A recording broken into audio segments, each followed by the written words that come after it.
Sir ये Finland Sweden की क्या बात है?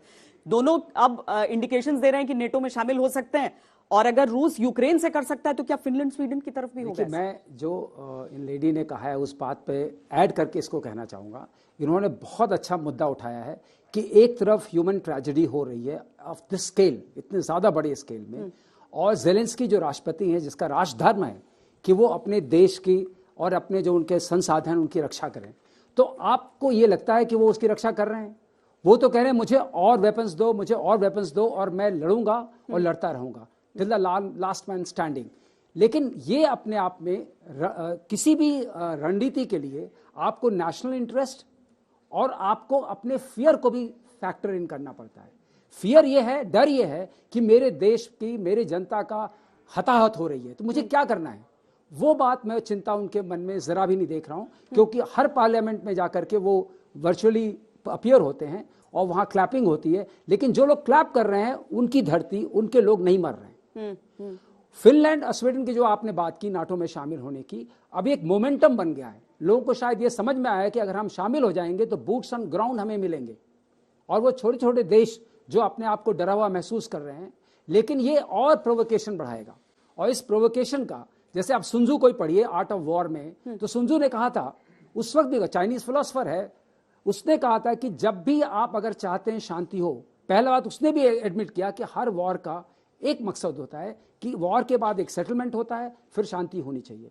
उस शांति में गोल्डन ब्रिज का कॉन्सेप्ट था कि you give one passage to the other person.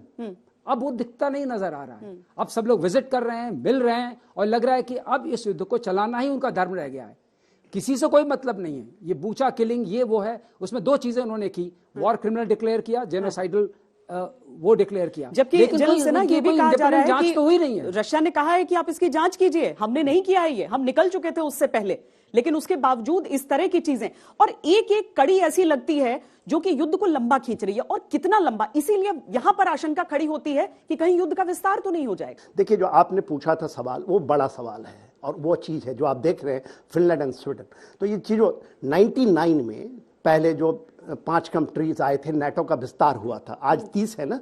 उसके बाद 2004 में हुआ, 7 लोग आ गए, फिर 2017 में हुआ, 18 में हुआ, और जब हम 21 में आते हैं तब आपकी बात होती है यूक्रेन। यूक्रेन को 12 में इन्होंने बोला था कि आप ज्वाइन कर सकते हैं, और उन्होंने कहना शुरू किया कि हम तो ज्वाइन करेंगे ही। उसमें जॉर्जिया भी था, हर्सोगोविना था, मगर अभी है 22 में, ये 22 का कहना है, जबकि इन्होंने उसको ऑफर दिया था। 22 में 3 कंट्रीज हैं, उसमें फिनलैंड है, स्वीडन है, और एक सर्बिया है। इनको कहते हैं कि आपको नाटो में लाएंगे, और यही सारी चीज की जड़ है। तो इस चीज देखिए क्या है, यूक्रेन के वॉर को हम पढ़ रहे हैं, हम लोग कहते हैं हार गया, जीत गया, ये जो दिखता है वो है नहीं, और जो आप समझ रहे हैं वो है नहीं।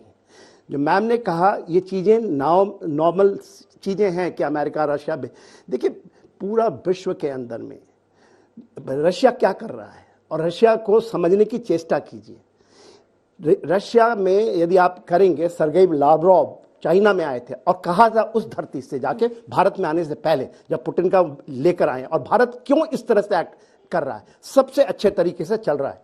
उन्होंने कहा था मल्टीपोलर वर्ल्ड चाहिए, और चाइना की धरती, चाइना को कितना धक्का लगा होगा वो नहीं जानते, और वो रशिया ने चाइना को दिखाया कि आप जो आप कहते हैं ना यूनिपोलर या बाइपोलर, आप बार बार कहते हैं विश्व युद्ध होगा जब 2 पोल बनेंगे, जब ज्यादा पोल बनेगा, भारत भी पोल बन के उभर रहा है, तो विश्व में शांति आएगी।